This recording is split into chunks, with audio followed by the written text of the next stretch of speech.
guys, welcome back to Dimitra's Dishes. So today I'm going to teach you how to make my version of Melitzanopita, also known as Greek-style eggplant pie. It's a savory pie, like spinach pie. Delicious, easy to make as always, and it's pretty economical. So let me take you over the ingredients and then we're going to get started. Of course, we have eggplant, and I have 3 eggplants here. They're large. If you can't find really big ones, you can use 4. So we're going to work with those in a second. I have scallions in here, which I'm cooking in some olive oil. It's 1 bunch. Here in the States, they're sold in bunches in the stores. So it's about, when they're chopped up, it's about 3 cups worth of scallions. If you can't find scallions, you can definitely use an onion. Just chop it up really small and that'll be fine. And then lots of herbs go in this. So I have a sprig of rosemary from my garden. I have some mint and parsley. Use your favorite herbs. You can use oregano, basil, whatever you like you can use here. We have 2 whole eggs, salt, pepper, a little bit of crushed red pepper flakes, lots of feta, Parmesan cheese that's shredded. Traditionally, I like to use kefalograviera, but I'm out right now. That's sort of like a Gruyere cheese. Go ahead and use your favorite grated cheese. Some sesame seeds, a little bit of Panko breadcrumbs, and olive oil. That's all. Oh, and some phyllo. Of course, you're going to need a pack of phyllo that comes, they're usually a pound, sold in the freezer section of your supermarket. So I'll put the link down below if you need to buy it online if you can't find it. So look for that. Now, there are a few ways to prepare the eggplant. Eggplant tastes, the best flavor of eggplant is when it has like that smoky flavor. So if you have a barbecue grill, go ahead and do this in your grill. That'll be really nice. You could also do it over a gas burner. It does make a little bit of a mess, so my favorite way to do it is in the oven. I just preheat my oven to the broil setting, the high broil setting. I put the rack as close to the broiler as I can get it, and then I'm just going to pierce my eggplant so it doesn't explode, each one of them, and then I'm just going to rub them with oil. Now, if you're doing this in your broiler like I am, you want to line a tray with some foil. It's going to be easy to clean up afterwards. So I'm going to put my eggplant on here and I'm going to rub them with oil. Then I'm going to pop them in under my broiler. And it's going to take about 20 to 25 minutes. You just want to flip them over halfway so that they bake evenly. And you're going to know they're ready when they're really nice and soft. So once your eggplants are ready, this is what they're going to look like. They're going to be sort of shriveled up looking, and mine have cooled. That's why I'm touching them. Otherwise, they're so hot you can definitely burn yourself. This is what you want them to look like, nice, soft, and they'll be easy to peel like this. Now, while I'll just cut up these herbs in the meantime, just so that way they could be ready.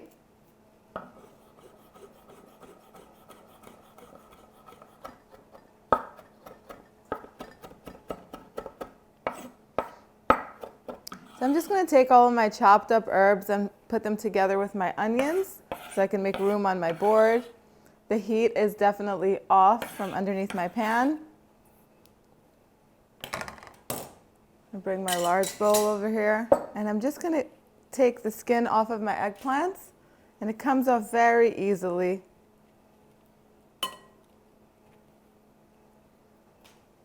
I'll just roughly chop it.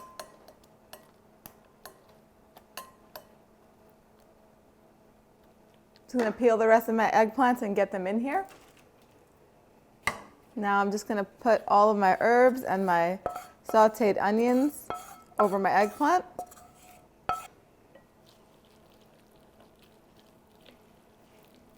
Season it with a little bit of salt and pepper.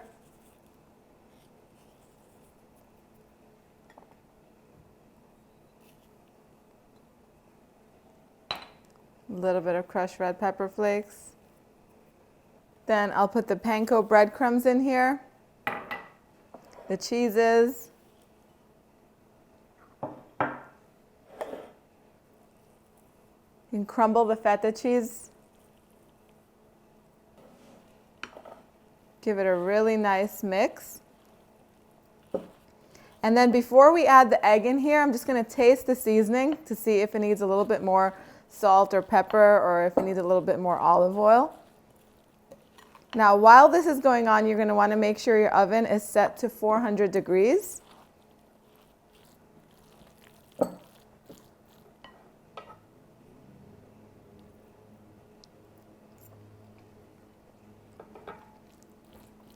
So good.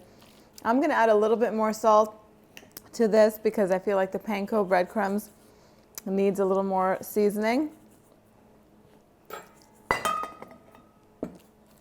And then I'm just gonna beat these 2 eggs and put them in here. Now, if you wanted to, you could make it vegan by leaving out the egg and the cheese and adding more vegetables like bell peppers, roasted red peppers, and maybe adding a little more breadcrumbs so that we can hold together. And you can totally add some pine nuts or walnuts to this. Olives, if you want to chop up some olives, that would add lots of briny flavor. Perfect. I'm just going to set this aside now, and then I'm going to prepare my pan. So you can make this in 2 pans. You can use a deep dish pie dish right here. I have this is about a 9.5 by 3-inch deep pie pan to make a round, big, nice, hearty pie. Or you can use like a baking dish, a wide 9 by 13-inch baking dish. You could do that. You'll have a little, maybe like appetizer style servings. You can cut more if you're feeding a big crowd, and it'll have less filling in it. They'll be thinner. I'm going to serve this as a main course today to my family, so I'm going to make the 9-inch round pie dish. But either way, you would still use 1 pack of phyllo, no matter which dish you're using. So when you're working with phyllo, as always, you want to make sure that you defrost it overnight in your refrigerator, and then you leave it out and you let it sit at room temperature for at least an hour or 2 before you use it. It just makes it so much easier to work with. It won't fall apart or like, start to crumble on you. It follow that step. So now, if you've ever made my galaktobourako, which is my Greek custard pie, it's pretty much the same step that we're going to use. So I'm just going to put some olive oil in the bottom of my pan. I'm going to use 3 or 4 sheets to line the bottom, and you want to completely line the inside and have the rest of the phyllo hanging outside of the pan. Put a little more olive oil in between, just like that. And then we're going to put all of our filling in the center. Then we're going to close it up. A little more olive oil, drizzled. Now, this dough doesn't have any fat in it, so don't be afraid to use olive oil. If you don't want to use olive oil, you can totally melt butter and use butter instead.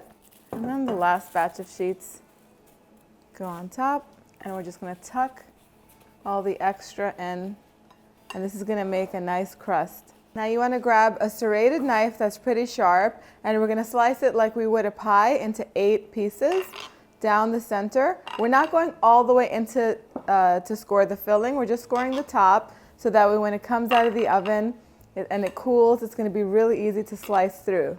Just like that. And then we're going to drizzle some more olive oil.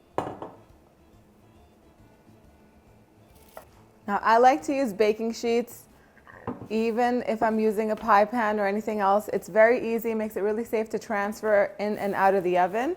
Now the last thing I'm going to do is I'm going to take a little bit of water, and I'm just going to wet the sides a bit, and I'll drizzle a little bit on the top too. This is going to keep the phyllo dough from flying up and kind of drying out.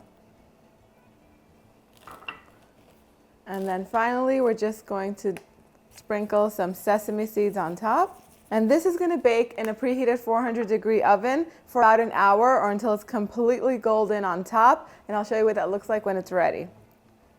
So my eggplant took a little over an hour, about an hour and 15 minutes to bake. You're looking for this beautiful golden color. You want it to be really nice and crisp. It's very important that once it comes out of the oven, you allow it to cool, so that way the slices come out really nice and clean. Otherwise, it really won't have time to set, and it'll fall apart. Now, once it's completely cooled, you want to go down and slice it all the way through.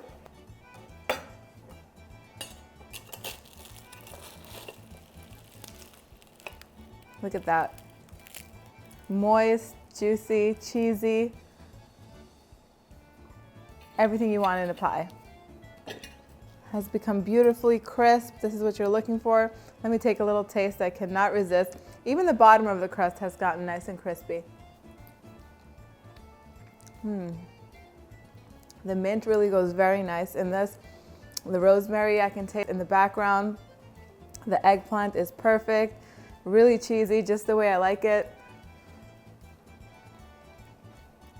You guys have got to give this a try. I'll put the recipe link in the description box down below. Always takes you directly to the website, www.dimitrasdishes.com. Check it out, make it. Leave me comments down below. What would you like to learn how to make next? Thumbs up, subscribe, you know what to do. Thank you guys for spending time with me today, and I will see you guys next time. Bye, everyone.